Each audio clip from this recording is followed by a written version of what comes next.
And he has done, I don't know if it's similar things, but he's sort of told some stories that don't line up quite like this before. Yeah, this president has a pattern at this point of either inventing or embellishing stories about his own past, his biography. He did it 3 times in one speech last month alone. He claimed he had witnessed a bridge collapse in Pittsburgh when he actually showed up about 6 hours later. He claimed that his grandfather had died just days before he was born himself at the same hospital. In fact, his grandpa died more than a year before in a different state, not the same hospital.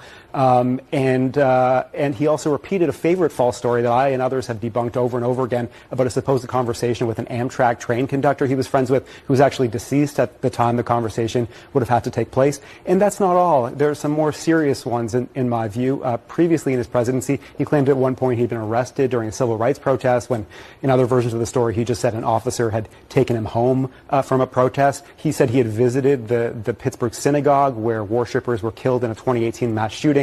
In fact, he had actually spoken to the rabbi, but never went. And he's made a whole bunch of others too.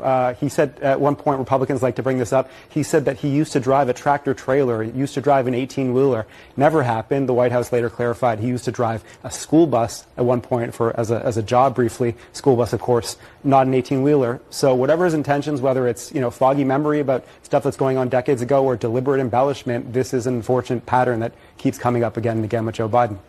Yo, you cannot make this up. CNN actually posted this article exposing Joe Biden for lying to the American people. They don't want him to run in 2024, bro. The whole world knows that Joe Biden cannot beat Donald Trump in 2024. You let me know what you think about this in the comment section. It's a clown world, man. God bless you.